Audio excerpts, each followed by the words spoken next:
ಒಳ್ಳೇದು ಪಾಪ ಬದುಕು ಬಂದಿದ್ದಾರೆ ಹೆಂಗೆ ಅಂತ ಹೇಳಿ ವೆರಿ ಸರ್ಪ್ರೈಸ್. ಅದು ಎಮರ್ಜೆನ್ಸಿ ಡೋರ್ನಿಂದ ಜಿಗಿದು ಪ್ರಾಣವನ್ನು ಉಳಿಸ್ಕೊಂಡಿರುತ್ತೆ. ಎಷ್ಟು ಹೈಟಿಂದ ಅದು ಬೇಕಲ್ರಿ. ವಿಮಾನ ಪತನವಾಗ್ತಾ ಇದ್ದಂತ 11A ಸೀಟು ಸಣ್ಣ ಪುಟ್ಟ ಗಾಯದಿಂದ ಪಾರಾಗಿದ್ದಾರಂತೆ. ಅಲ್ಲ, ಎಷ್ಟು ಹೈಟಲ್ಲಿ ವಿಮಾನ ಹೋಗ್ತಾ ಇದ್ದಿದೆ 800 ಅಡಿಯಲ್ಲಿ, ಅಲ್ಲಿಂದ ಜಿಗೋಕ್ಕಾಗುತ್ತಾ? ನನಗೇನೋ ವೆರಿ ಶಾಕಿಂಗ್ ಅನಿಸ್ತಾ ಇದೆ ಇದು. ಆಮೇಲೆ ಇವರು ಬಿದ್ದಂಥ ಟೈಮಲ್ಲಿ ಅಲ್ಲೆಲ್ಲ ಸುಟ್ಟು ಕರಕಲಾಗಿರುವಂಥ ದೇಹಗಳು ಕಾಣಿಸ್ತಾ ಇತ್ತು ಅಂತ ಹೇಳ್ತಾರಂತ. ಹೆಂಗೆ ಅದು ಅಂತ ಹೇಳಿ ವೆರಿ ಶಾಕ್. ನಂಗೆ ಸರ್ಪ್ರೈಸ್ ಅನ್ನಿಸ್ತಾ ಇದೆ ಈ ವಿಚಾರದಲ್ಲಿ. ಪವಿತ್ರ ನನ್ನ ಸಂಪರ್ಕಕ್ಕೆ ಸಿಗ್ತಾ ಇದ್ದಾರೆ. ಪವಿತ್ರ, ಹೇಗೆ ಜಂಪ್ ಮಾಡೋಕ್ಕೆ ಸಾಧ್ಯ ಆಗತ್ತೆ ಅಂತ ಹೇಳಿ? 800 ಅಡಿಯಲ್ಲಿದ್ದಂಥ ವಿಮಾನ 600 ಅಡಿ ಅಂತಲೇ ಇಟ್ಕೊಳ್ಳೋಣ, ಬೇಡ 40 ಅಡಿ ಅಂತಲೇ ಇಟ್ಕೊಳ್ಳೋಣ, ಯಾರಾದರೂ ಜಂಪ್ ಮಾಡಿ ಆ ರೀತಿ ಕಾಲು ನಡ್ಕೊಂಡು ಹೋಗೋಕ್ಕಾದ್ರೂ ಆಗತ್ತಾ ಅಂತ ವೆರಿ ಶಾಕ್, ವೆರಿ ಸರ್ಪ್ರೈಸ್ ಇದು ವಿಚಾರದಲ್ಲಿ. ಹೌದು, ನಿಜಕ್ಕೂ ಕೂಡ ಸರ್ಪ್ರೈಸ್. ಅದಕ್ಕೆ ಪವಾಡ ಸದೃಶ್ಯರಾಗಿ ಅವರು ಸಾವನ್ನ ಗೆದ್ದು ಬಂದವರು ಅಂತ ಹೇಳ್ಬೋದು.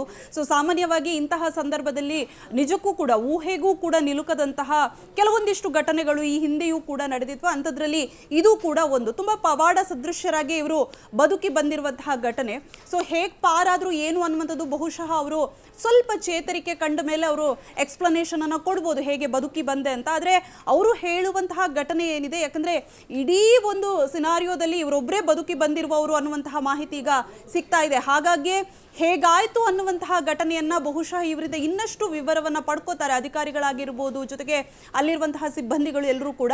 ಸೊ ಪ್ರಾಥಮಿಕವಾಗಿ ಅವರು ಕೊಡ್ತಾ ಇರುವಂತಹ ಮಾಹಿತಿ ಏನಿದೆ ನಿಜಕ್ಕೂ ಕೂಡ ಆ ಘಟನೆಯ ಕರಾಳತೆಯನ್ನು ಬಿಚ್ಚಿಡುತ್ತೆ. ಯಾಕಂದರೆ ಟೇಕ್ ಆಫ್ ಆಗಿರುವಂತಹ ಕೇವಲ 30 ಸೆಕೆಂಡಲ್ಲೇ ಫ್ಲೈಟ್ ದೊಡ್ಡ ಮಟ್ಟದ ಸದ್ದಿನೊಂದಿಗೆ ಸ್ಫೋಟವಾಗಿದೆ ಅನ್ನುವಂತಹ ಮಾಹಿತಿಯನ್ನು ಅವರು ಕೊಡ್ತಾ ಇದ್ರು. ಜೊತೆಗೆ ಯಾವ ರೀತಿ ಛಿದ್ರವಾಗಿ ದೇಹಗಳು, ಮೃತದೇಹ ಅಲ್ಲಿ ಬಿದ್ದಿದ್ವು, ಎಲ್ಲರ ಬಾಡಿಗಳು ಸುಟ್ಟು ಕರಕಲಾಗಿದ್ವು ಅನ್ನುವಂತಹ ಬಗ್ಗೆ ಮಾಹಿತಿಯನ್ನು ಕೂಡ ಕೊಟ್ಟಿದ್ರು. ಸೊ ಆ ಕರಾಳತೆ ಹೇಗಿತ್ತು, ಆ ಘಟನೆ ಹೇಗಾಯಿತು ಅನ್ನುವಂಥದ್ರ ಬಗ್ಗೆ ಕೂಡ ಅವರು ನಿಜಕ್ಕೂ ಕೂಡ ಅವರೇ ಗಾಬರಿಯಾಗಿದ್ದಾರೆ. ಯಾಕಂದರೆ ಈ ಒಂದು ಸಂದರ್ಭದಲ್ಲಿ ಸಾವನ್ನ ಗೆದ್ದು ಬರೋದು, ಜೊತೆಗೆ ಆ ಘಟನೆಯನ್ನು ಕಣ್ಣಾರೆ ಕಂಡಾಗ ಎಂಥವ್ರಿಗೂ ಕೂಡ ದಿಗ್ಭ್ರಮೆಯ ಆಗುತ್ತೆ, ದೊಡ್ಡ ಮಟ್ಟದ ಶಾಕ್ ಆಗುತ್ತೆ, ಅದರಿಂದ ಹೊರಬರೋದಕ್ಕೆ ಕಷ್ಟ.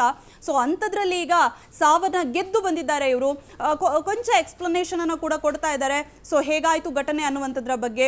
ಸೊ ನಿಜಕ್ಕೂ ಕೂಡ ಇದು ಅಚ್ಚರಿಗೆ ಗುರಿ ಮಾಡಿದೆ. ಜೊತೆಗೆ ಅವರ ಜೊತೆಗೆ ಇದ್ದಂತಹ ಸಹೋದರ ಮಾತ್ರ ಸಾವನ್ನ ಗೆದ್ದು ಬರೋದಕ್ಕೆ ಸಾಧ್ಯ ಆಗಿಲ್ಲ ಅನ್ಸುತ್ತೆ. ಸೊ ಅವರು ಸಹೋದರನ ಜೊತೆಗೆ ಪ್ರಯಾಣವನ್ನ ಬೆಳೆಸಿದ್ರು.